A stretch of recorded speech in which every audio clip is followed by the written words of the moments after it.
why have your post-NBA career be this way as opposed to being more involved with the Lakers or anything else that you could do? Like, it's important to do what you have serious interest in doing. yeah. You know what I'm saying? You got to do what you love to do. I love telling stories. I love, inspiring kids or providing them with tools that are going to help them, right? And the two vehicles, the two ways to do it is through information or inspiration. Mm-hmm. Nothing moves without one of those two things. And so I do information in a tactical sense from what I've learned from the game of basketball through detail.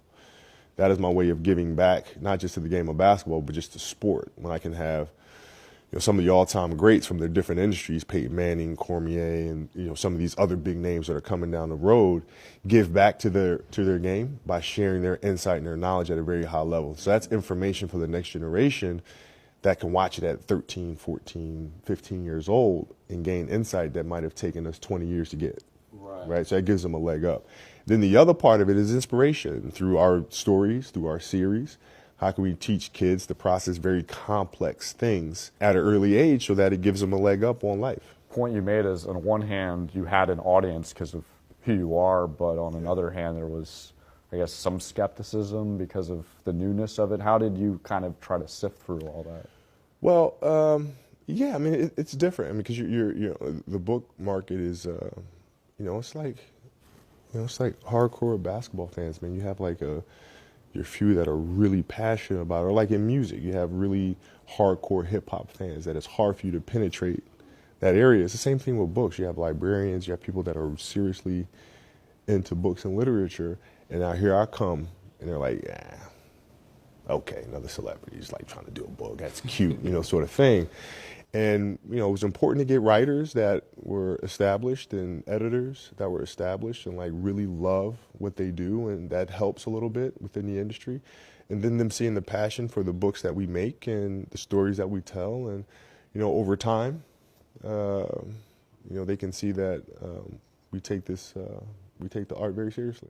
So where would you rank these trophies that you have behind you? Well, they're at the top. For me, it's not something that was expected. As a kid, you kind of have the goal of winning championships and doing these sorts of things, right? And being in the industry that I'm in now, it wasn't something that was thought of. Like winning an Oscar wasn't something that was like, oh, I want to win an Oscar one day, And it certainly wasn't something that people expected of me. Expect kind of you're a basketball player, you're an athlete. That's it. That's all. I don't know what you're going to do when you retire. You're going to be you're going to go through a state of depression and you're going to have an identity crisis because, these are all things that were said to me because people were like genuinely concerned.